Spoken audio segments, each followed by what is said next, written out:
Hi, friends. Welcome to Q&A Tuesday. Had a great question.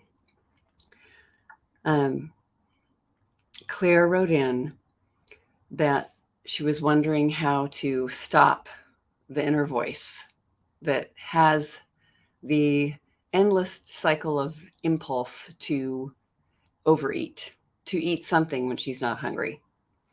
How do I stop the voice? She said. How do I stop that? And that's a really common question. I mean, any kind of inner voice that is talking. I've heard it referred to as chatter, like it's just noisy, almost as if there's a committee in there talking all at once, sometimes very busy, very fast. So it seems really kind of astute or aware to watch and see that there's all these voices in there having their opinion, making suggestions, talking. Sometimes it just sounds like one word. Sometimes it sounds like a whole sentence. Sometimes it has very, very aggressive sounding feel. Sometimes people feel like there's a voice that's taking over, that almost feels like it's invasive and coming in from somewhere outside of themselves. We call thoughts sometimes intrusive thoughts, as if I'm having my experience and then something invades my experience, myself, my life, my mind, as if I'm being possessed. And we all know all that kind of story and what it looks like. It feels like a possession of sorts to be lost in a compulsive process, to, know that in your best interest is, not doing the thing. And you'd like to have life without that kind of frantic storm in the middle of it. And you've been looking for a while. And so you just wish it would stop from the very beginning. But I find, interestingly enough, wanting to mute that voice, make it go away, and also putting the blame on a voice is a really interesting thing to examine and investigate and look at with the work. I want that inner voice, those inner voices, to stop, to get out of here, to leave me alone. Notice the feeling that you have is that you're like a small, powerless entity, or a victim, really.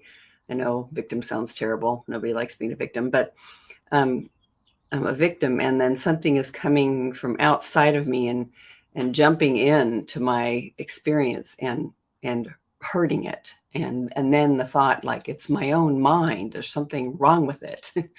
It can be really hard. It almost feels like there's a danger just being in your own head. And I know many people experience this. So, look, I'm a victim of that thought. I need to make it stop talking. Is it true? Okay, it might seem like yes. It might seem, I keep on seeing these examples or this experience, or something rises and then all of a sudden I'm surprised this is happening. And now I feel like, I'm on the grabber trail. I got to get it, or I'm not paying attention, or I'm not being mindful, or whatever's going on there. I'm doing it wrong. This thing has come in. Anxiety has risen. Chatter is happening. Can you absolutely know it's true? You need to make it stop in order to be happy. I can't find the answer being yes, because, if you're sitting next to a really rushing river. I was backpacking last week, and there were some rushing, loud rivers. And when you went over them, you can hardly hear each other actually speak, because the sound of the water is just so loud. But we don't say, I wish that would stop. In fact, we kind of like have a reverence for listening and noticing. That's what water sounds like when it's falling and hitting rocks and pouring out of a glacier far, far away. So notice what happens when we're believing it does need to stop.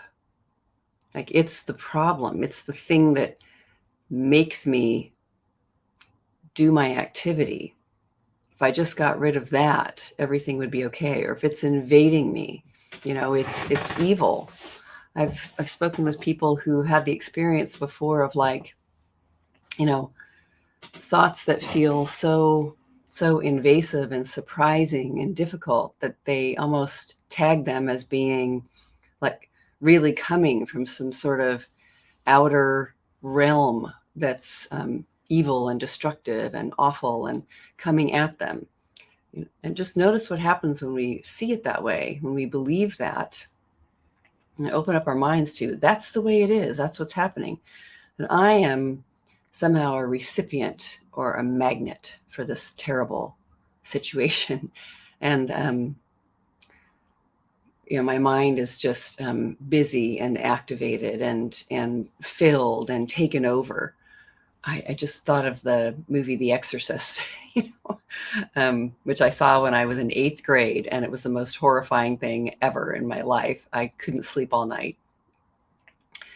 But that kind of thing, and that's been believed in the human condition among many, many cultures for hundreds and hundreds of years.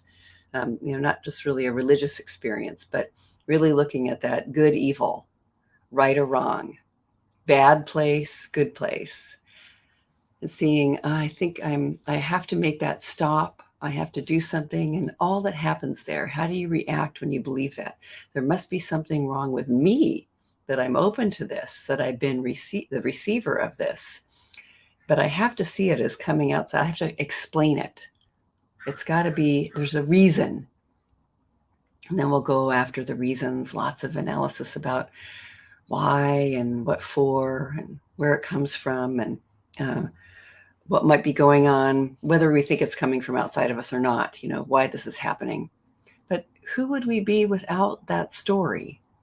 Like all the looking, lots of kind of analysis, and definitely lots of looking at the past to see what happened when and what we might be remembering or recalling and what's coming up and what's going on there. Who would we be without the story? I need to make that inner voice stop talking. Any inner voice. I need to make the one that suggests doing a compulsive thing, doing something that might not be in my best interest ultimately, even just staying in bed. Who would I be without the story? I need to make that voice stop. I need to have a different voice. And that's interesting. If I just let it be there without fighting it. What if I let it be sort of an informer? What if I didn't really need to, if I had toddlers screaming or kids, saying, do it now, I wouldn't necessarily do it if I'm an adult. If I'm driving a car and there's 4 people in the back seat and they're all saying, run the red light now, I wouldn't do it. So who would I be without the story? I need to make the voice stop talking in order to be, sane, calm, peaceful, happy. And what if it's there and we don't even know completely why, but, there's lots of studies in brain science, but I don't have to take it so seriously. And I also love the notion that thought is just like energy kind of rising out of something called the brain, and who knows where even the brain comes from or whatever, the creation of like the human body itself. We can study the body and all its intricate detail and how it all runs together in the mind, but we don't really know something created it all in the first place. It's just fascinating to watch what's, the phenomena of life before us. So what if we looked at it like that? Like this thing is just neutral. The mind isn't thinking that the thoughts that are getting put out are bad thoughts. What if it was just neutral? What if there's no there and here? And like just labeling and categorizing things as like totally wrong and evil and it's bad. Who would I be without the story? I have to make it stop. Really interesting question. What if it's okay that it's talking? Maybe there are good reasons. There's something interesting about it. What if it's okay that it's talking? What if I don't have to make it stop? Just feel the rest or the peace that's present there if I don't have to make it stop, if it's not my job. What if I am willing to have that be present? There's this, the turnaround to number 6. So we identify in the work of Byron Katie, I don't ever want this to tell me to go eat something again when I'm not hungry. I don't ever want I don't ever want that voice to come up with thinking it's a great idea to steal, shoplift.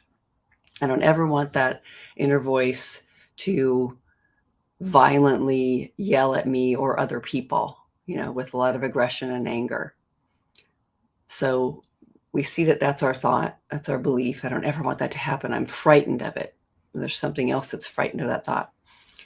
And the turnaround to number 6 in the work of Byron Katie, it's number 6 on the Judge Your Neighbor worksheet that you write, I don't ever want. These are just prompts for identifying what you believe and think is running, how you're seeing the whole thing. So the 6th and last one on the Judge Your Neighbor worksheet is saying, I don't ever want, and then filling in the blank.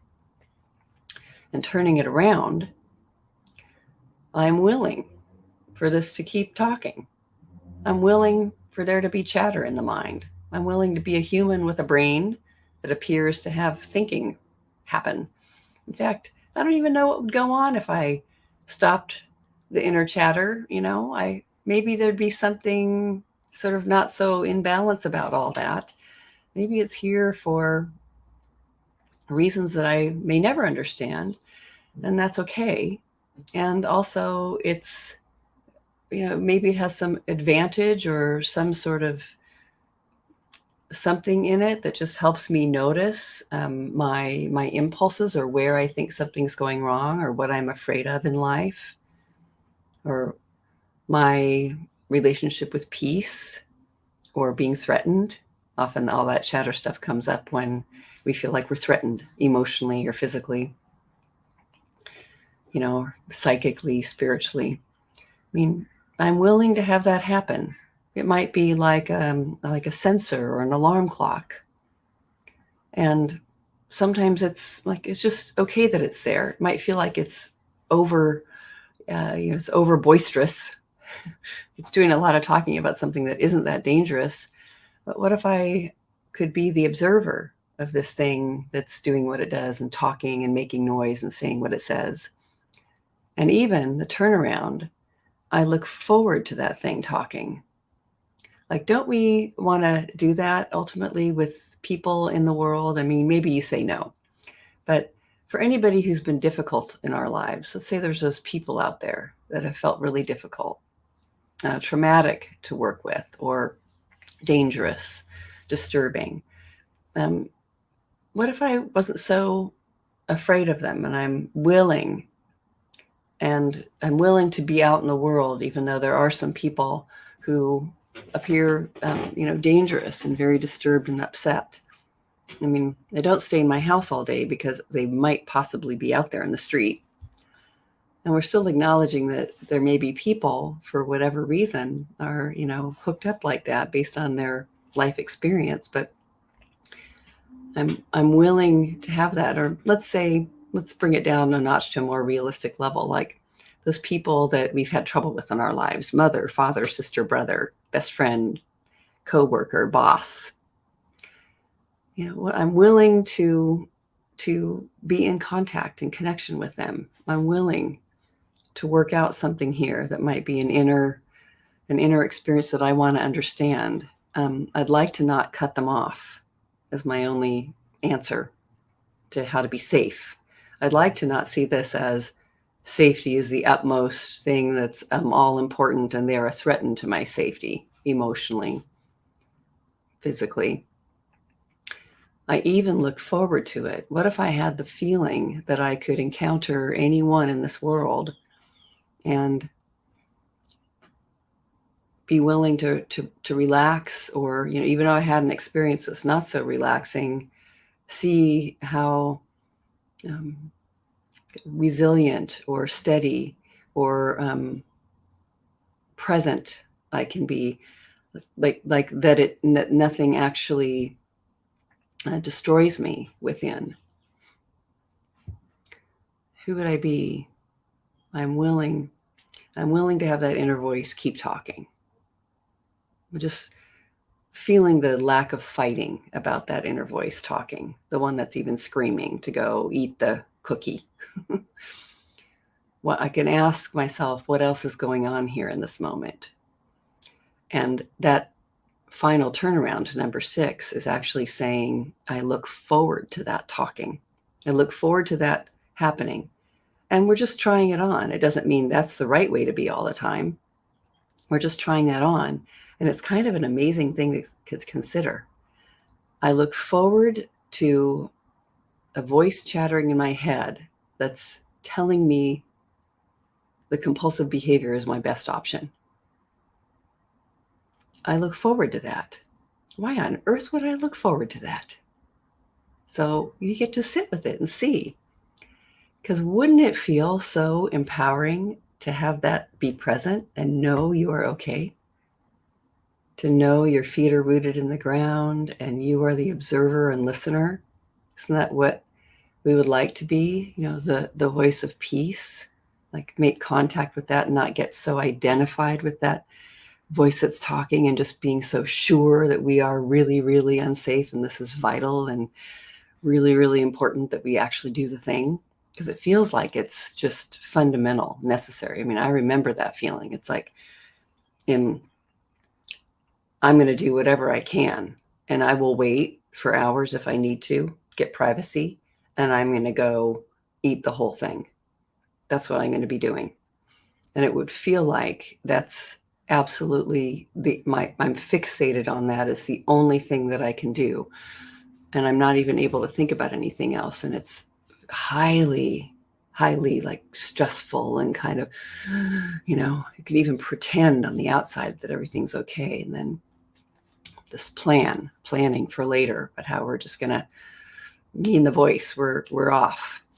But to see, I'm willing to be with that kind of, and look forward to even that kind of approach or attitude or yeller that's just so convinced everything is dangerous. I look forward to being with that, because I can breathe deeply and hold steady and see it's just a sound. It's just an option. It's just a suggestion of my simple, efficient mind trying to give me the best choice possible and the quickest pathway there. And it doesn't mean that it's true.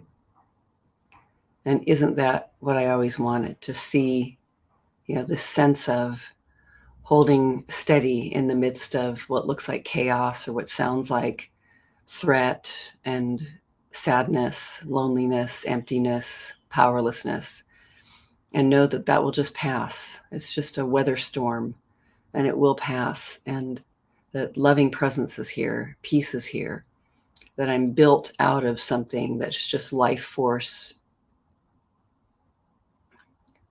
existing, and that it's something feels good and solid and open to nothing needing to happen. And even watching that sometimes there's an interruption, and that incredible like beam of focus where I only have to do that thing or else I won't be happy actually gets interrupted, and we pull away from it and go, wait a minute. Oh, like we wake up out of the dream always, whether we do the compulsive activity or not, we always wake up out of it and the mood changes and the storm stops. So don't I want to ultimately welcome everything that happens and not have to be defensive about life, not have to hide in a certain spot or do something special to make sure that I'm safe or good or doing the right thing? I mean, what do we know? We know what the right thing, we just feel balance. We kind of know what that is already, but without having lots of labels on it. It's a great relief, incredible relief. So what if it's just a little friend and you actually let it be there? It's just a voice. It is nice to know. If I put all the inner voices and all the thinking and all the thoughts and all the sounds, and I put them in a basket, I would see nothing in the basket. There would be nothing there. Empty. So I love that. Nothing can actually make me. If I'm the driver of the car and there's a bunch of screaming 10-year-olds saying, run the red light, nothing can make me run it, especially if there's a lot of traffic going on. I just know not to. So maybe that's the same way this could be. And then what freedom? What freedom is there?